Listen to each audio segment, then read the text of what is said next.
Hey guys, it's Ethan from Zimmer Labs, and this is a Adcom GFA 5500 two-channel stereo amplifier. It is something that I customized, as you guys can see, by putting some analog view meters into. The reason I did it was because, personally, I've always really loved just the look of the twin view meters on high-end audio equipment. The problem is that there aren't a lot of them out there. You don't see too many. You don't see any receivers really at all with view meters. You only find really amplifiers with them, and the only amplifiers that have them that are worth owning are Macintoshes and maybe one of the older Integras, but definitely the original Integra, Grand Integra M5009, but that's good luck finding one, and if you do, it's going to be $5,000 plus shipping. Shipping's probably going to be another $300, $400, $500, something like that, and it's going to be a vintage piece, 30-something years old probably, so you never know what shape it's going to be in. Probably going to end up having to restore it.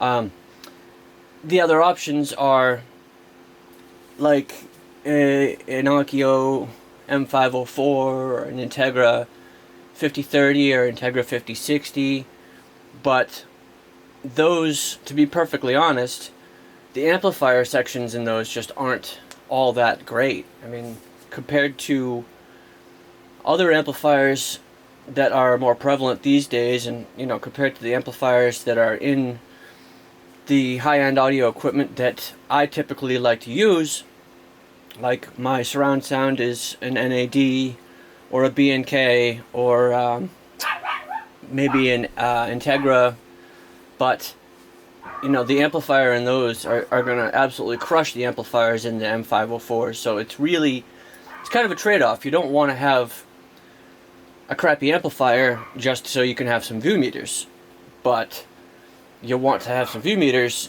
and you want to have a nice amplifier. So since the only real option is to spend $5,000 on a Macintosh or a M501 Grand Integra, which you probably can't find, it seemed to me the only real way to get around the issue is to do it myself. So I give you the Adcom GFA 5500 with these dual analog view meters that I put in myself. It's not a real hard job. You just have to machine the front plate out so that it's got slots for the two view meters to go into, and then you have to pick out your favorite view meter of choice. These meters that I installed here are the meters that come in the Integra M5009, which is another really good choice as far as view meter amplifier, but again, you're talking $3,000, $4,000, $5,000 for that guy as well. This Adcom I picked up for, I think it was $800, $900. Was quite a bit more back in the day when it was made, but I think it's about a 10-year-old amplifier. It's not too old, but it's not brand new.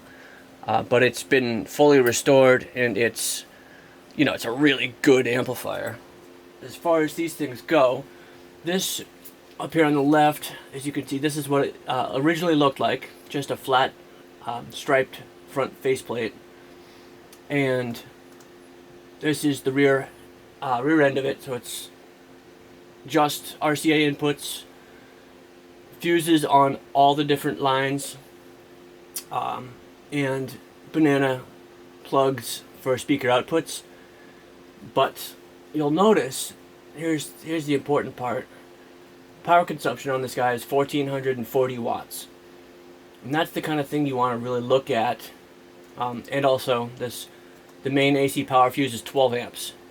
So really, at the end of the day, this is a 12 amp, 1440 watt amplifier.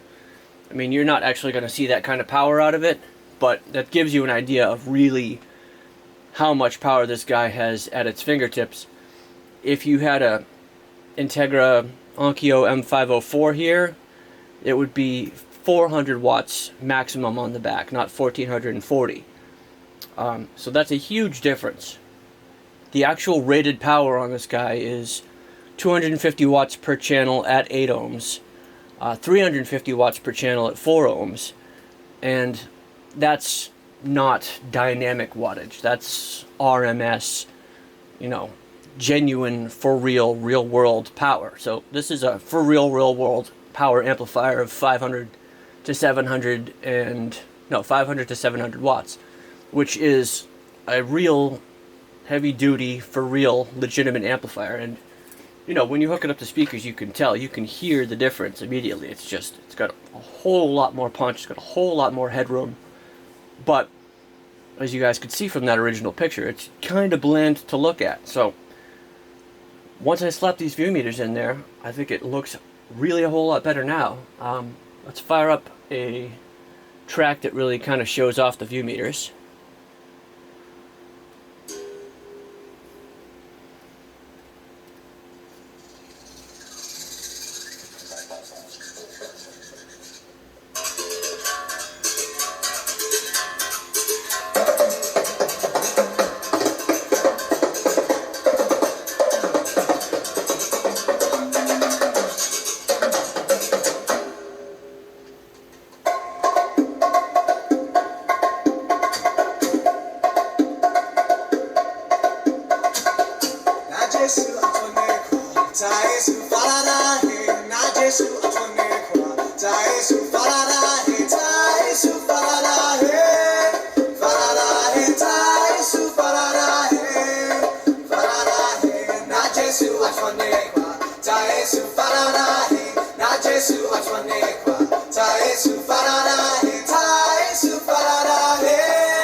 You raise your hand, beat the sun, but your voice they hide.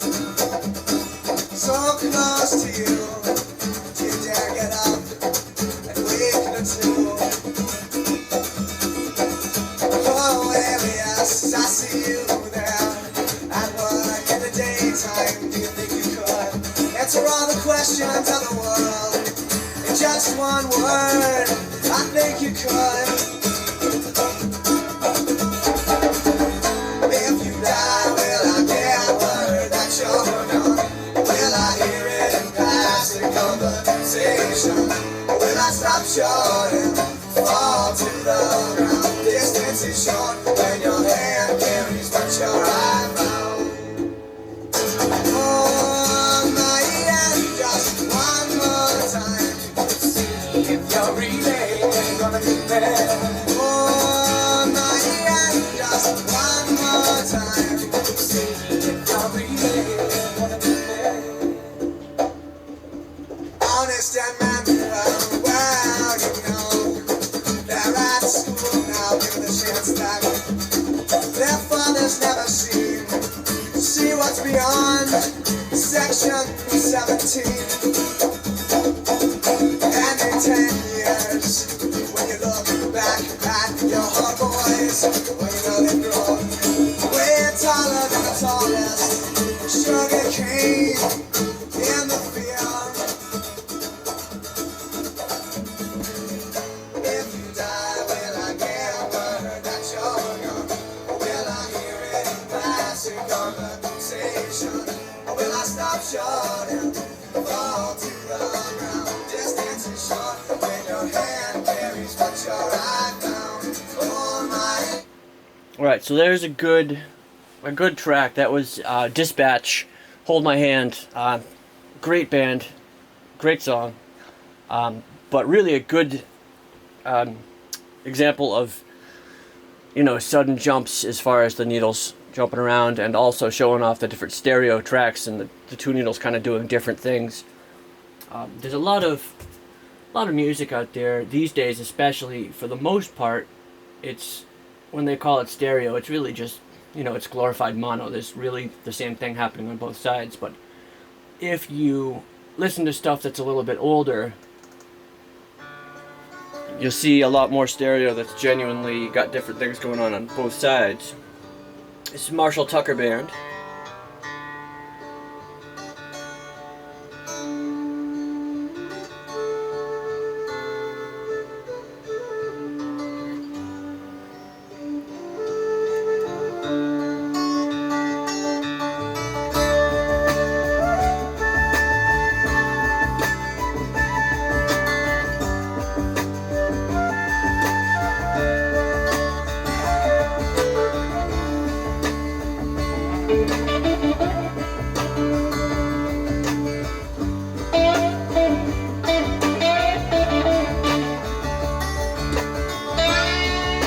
As you guys can see, the left channel is where the guitar is.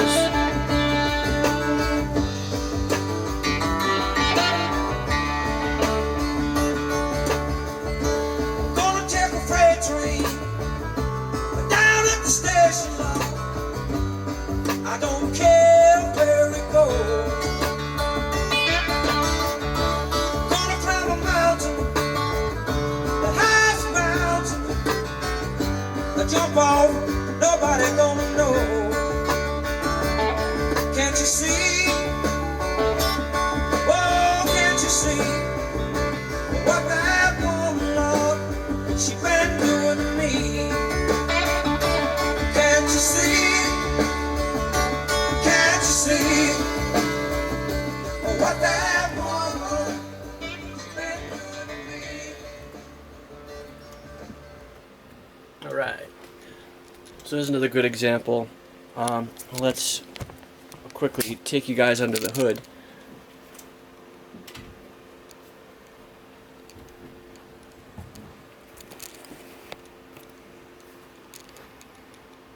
I'm actually going to leave the power on. Obviously, don't mess with any electronics with the power still on at home. This is something you want to leave to the professionals, especially when you're talking about a receiver and amplifier. See those capacitors back there? Those guys have, even with the power off, those guys have a lot of juice saved in them and can blow your hand right off. And then this massive toroidal transformer right here has a whole ton of juice going into it right now. It's 120 volts, 110 volts, so it's not like the world's most deadly catch or anything. It's not 220, but still, it's definitely going to be something that'll hurt you. But what we've got here, if you guys are familiar with the inside of one of these, there's actually quite a bit of empty space. So what I did was I mounted this power transformer right there, and that's where the power supply to the driver board for the view meters comes from, which comes up to here, and this is the driver board. Which is kind of cool because it's got just a little tiny red light, which you can see through the top.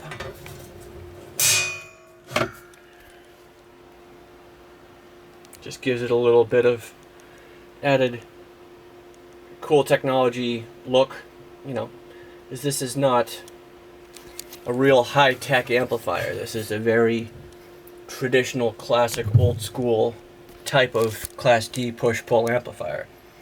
But you put a little bit of extra electronics and LED in there, and it looks good. But what we've got here is wires to the LEDs and wires to the view meters, wires to the power, and then wires that go to the audio source, which connects up back here. You can either connect it up at the speaker terminals or the RCA terminals. Just depends how you want to do it. The sensitivity on the view meters will change depending on where you connect them. Additionally, this is a nice driver board because it gives you, right here, this little blue box is a LED brightness controller. And then back here, these two pots, little two blue boxes, those are the sensitivity controllers for the view meters. So you can take a small Phillips head screwdriver and just turn the knobs on top of them to adjust the sensitivity and the brightness on the view meters, which is nice because you may want them to dance a little bit more, or when you install them, you know, these are watt meters, so you do actually want them to be accurate, not just look good. So for this guy, because it's a 250 to 350 watt per channel amplifier, if you install these view meters into a 100 watt per channel amplifier, you're going to have to adjust the sensitivity kind of drastically if you want to make them accurate. This goes up to just about 300 watts. Actually, it might be even be 400 right there, because it's exponential in the amount. Once the needle gets up to here, that's 100. It only takes to there to get to 200, so that's probably 400 right there, which is actually perfect for this amplifier, because this amplifier can actually touch 400 watts per channel, so these meters are just absolutely ideal for it. Not to mention my personal favorite as far as aesthetics go. The other thing that I did that is important is you'll see that the needles are glowing a nice bright red, and that was something that I had to do because the needles that came with these meters were just they were white, but they didn't reflect or collect light at all. They were a glossy white, which just isn't going to work. So what I did was I took some highly reflective semi-fluorescent red ink and inked the two needles. So now, as you guys can see, they really catch the light from the LEDs and really jump out at you. I mean, you could see them from across the room. And the LEDs, the brightness on these view meters is not turned up even halfway. You can crank the brightness up a lot more if you like. This is just my personal favorite look as far as it goes. I like the background lighting to be kind of low, dim, and kind of mood lighting, if you will. So yeah, I guess that's just about it, really. It's just a pretty short video, but I wanted to share this with you guys because I'm pretty happy with how it came out, and it's a good way to get view meters into your system at the same time as keeping a good amplifier, not having to add an additional component that doesn't do anything except for have view meters, or having to add an amplifier that's kind of a piece of crap just to get view meters, or have to spend $5 grand to get view meters. You guys can pick up an Adcom or another really high-end amplifier for $500 to $1,000 out there somewhere. You can add your own view meters, and now you've got something that's, I'm not going to say it's on the same level as a high-end Macintosh, but it's pretty close. And it's certainly on the same level as like the Onkyo Integra 5009. I mean, this guy's probably got more power than that. It's a big amp, real heavy, real powerful, no joke amplifier. So, the whole thing is significantly more cost effective than doing it the other way.